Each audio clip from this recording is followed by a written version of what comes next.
আমাদের মাননীয় মুখ্যমন্ত্রী খুব সুন্দর একটি জগন্নাথ মন্দির করেছেন, কিন্তু হাত জোড় করে বলে যাই দীঘা যাবেন কিন্তু দীঘার সঙ্গে পুরীকে গুলিয়ে দেবেন না। কারণ দীঘাটা হচ্ছে মন্দির আর পুরীটা হচ্ছে ধাম।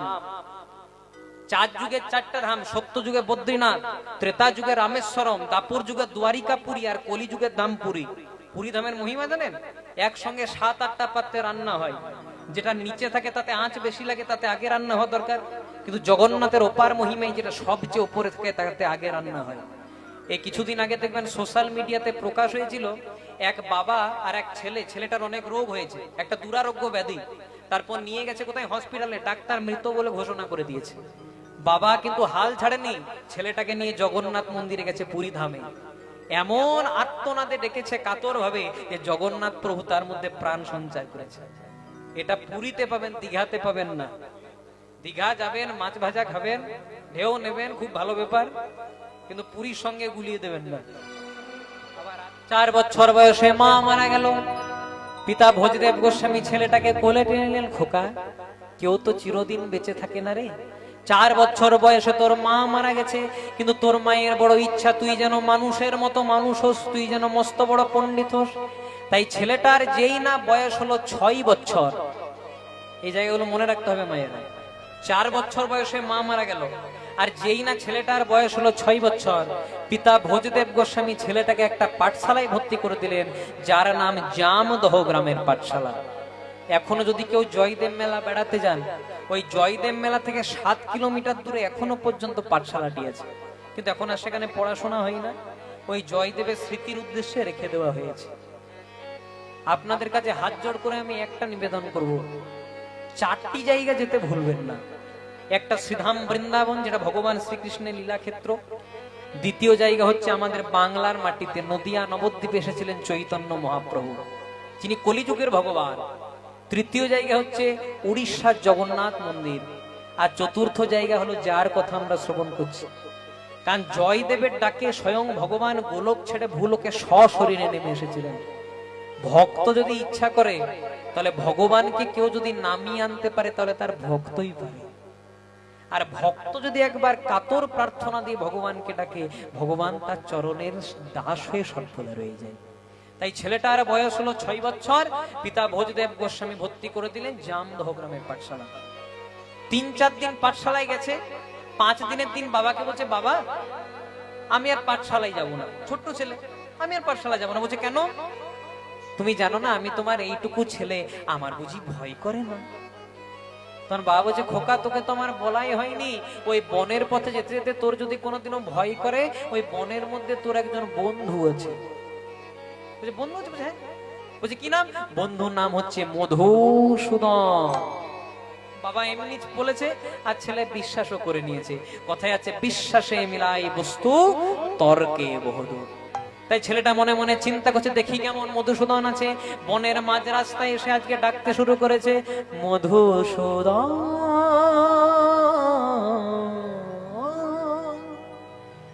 মধুসূদন দেখা দাও মধুসূদন।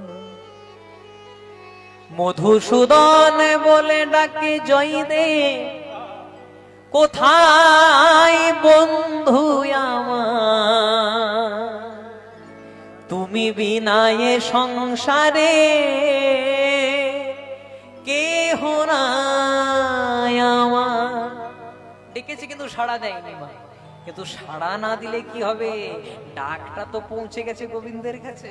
গোবিন্দ মনে মনে চিন্তা করছে, আরে এত প্রেম, এত ভক্তি, এত অনুরাগ দিয়ে কে ডাকি আমায়? দেখছে একটি 6 বছরের বালক দাঁড়িয়েছে। ভগবান মনে মনে চিন্তা করলেন, দেখা দেব না, দেখা দেব না, কিন্তু আমি যে আছি এই অস্তিত্বটাকে প্রমাণ করার জন্য ভগবান গাছের আড়াল থেকে একবার উচ্চস্বরে মোহন মুরলিটি বাজিয়ে দিলেন।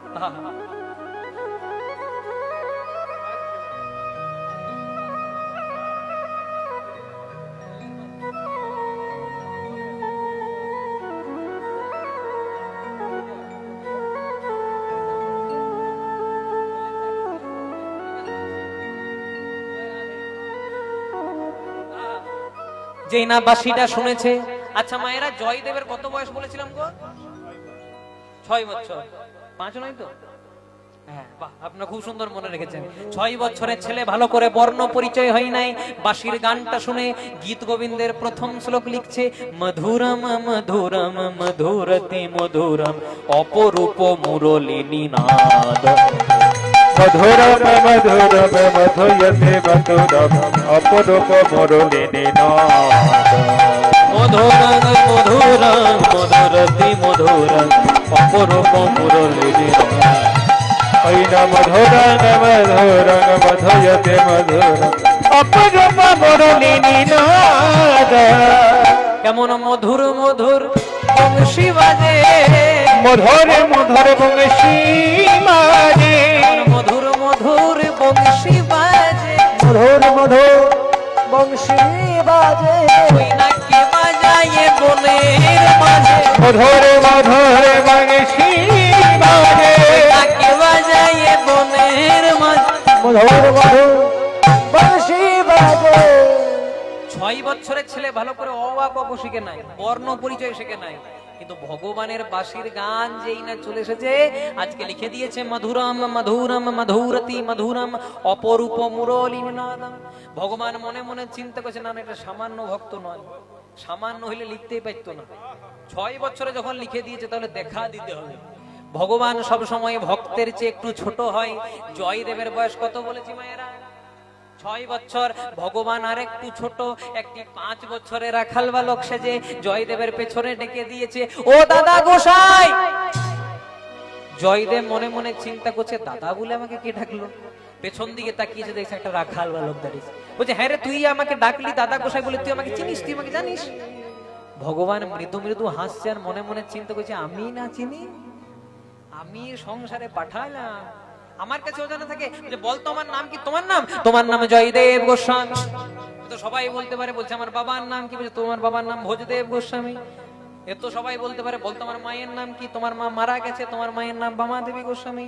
জয়দেব মনে মনে চিন্তা করছে, আমার প্যান কার্ড আধার কার্ড পেলো কোথা থেকে? জয় রাধে। এসআইআরের যুগে প্যান কার্ড আধার কার্ড খুব সাবধানে রাখিবে। জয় রাধে। তারা বাংলাদেশে যেতে হবে। এখন দেখছেন কেমন এসআইআর হচ্ছে? এগুলো আমাদের ভালোর জন্য হচ্ছে। আমরা অনেকে খারাপ ভাবে প্রচার করছি। এসআইআর এর বাহানাতে যে ছেলে মেয়েরা বাবা মায়ের সঙ্গে বহুদিন দেখা করতে যায় নাই, তারা পর্যন্ত যাচ্ছে বাবা মায়ের সঙ্গে দেখা করতে। মনে করুন বহুদিন আগে রেখে দিয়ে চলে এসেছে বৃদ্ধাশ্রমে, কিন্তু এবার তো বাবা কিছু করার নাই, বাবা মাকে লাগবে। 2002-এ ভোট দিয়েছে কিনা। জয় রাধে। তাই এসআইআর হওয়া খুব ভালো। এই আমার পাশের বাড়িতে একজনা বাবা মাকে বৃদ্ধাশ্রমে রেখে দিয়েছে, বুঝলেন তো?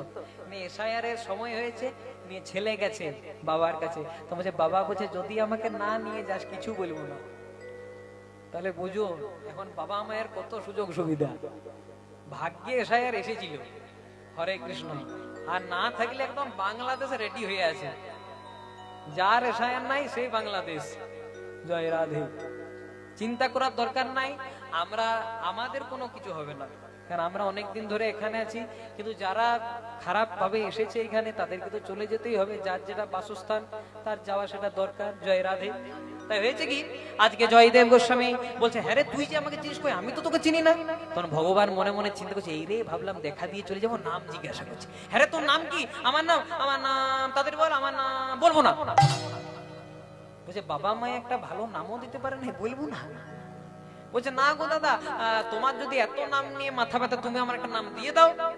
ভগবান বলছে, আর মনে মনে চিন্তা করছে, ভক্তের কাছে নাম নেই, ভক্তের কাছে তো সারা জন্ম ভগবান বাধা পড়ে, তুমি তাহলে একটা নাম দিয়ে দাও। বলছে, ঠিক আছে, নাম না হয় দেবো, সোজা হয়ে দাঁড়া দেখি। এবার ভগবানকে যত সোজা করছে, ভগবান তত বাঁকা হয়ে যাচ্ছে। কোনোদিন সোজা হতে শিখেছে? জয় রাধে। আর জয়দেব বলছে, হ্যাঁ রে, বাবা মায়ে ভালো নাম দেয় নাই, সোজা হয়ে দাঁড়াতেও শিখাই নাই। আর ভগবান মনে মনে চিন্তা করছে, তুমি কি জানবে দাদা, রাধারানী ময়ূর রূপ ধারণ করে 3টে জায়গা ভেঙে দিয়েছিল। এর একটা গভীর তত্ত্ব আছে। একদিন বৃন্দাবনে রাধারানীর হয়েছিল অহংকার। কি অহংকার? রাধারানী মনে মনে চিন্তা করলো, আমি ছাড়া কৃষ্ণ লীলাই হবে না। আর রাধারানীর অহংকার চূর্ণ করার জন্য ভগবান তার অঙ্গ থেকে সৃষ্টি করলেন আর একজন নারী, যার নাম দিলেন বিরজা। এবার বিরজাকে নিয়ে কৃষ্ণ লীলা করছে। শ্রীরামকে বললেন, শ্রীরাম রে, কতক্ষণ আমি লীলা করবো রে, তুই দরজা পাহারা দিবি রে, কেউ যদি আসে রে, কাউকে ঢুকতে দিবি না রে। রাধে। এবার লীলা করলে গার্ড দেওয়ার একজন থাকে, জয় রাধে। হ্যাঁ, খারাপ ভাবে নেবেন না। হরে কৃষ্ণ, নিতাই গৌর প্রেমানন্দে, হরি হরি বল। এগুলো বলা এগুলো বলা মানে আবার আমার 12 বাজানো, ঠিক আছে? চলো, জয় রাধে, হরে কৃষ্ণ। এগুলো আবার ইউটিউবে দিও না জানো, হ্যাঁ, তাহলে আমার ক্ষতি হয়ে যাবে।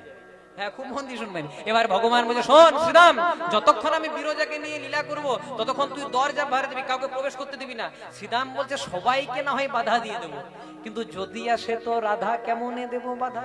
বলছে, চিন্তা নাই, রাধা রানী আসবে না। এবার কৃষ্ণ বিরজা লীলা করছে, দরজা পাহারা দিচ্ছে। শ্রীরাম কোথায় আছে যেখানে বাঘের ভয়? কত জানো গো মায়েরা, ভয় ছিল রাধারানী। প্রথমে রাধারানী চলে এসেছে, রাধারানী কিছু প্রশ্ন করেনি। শ্রীরাম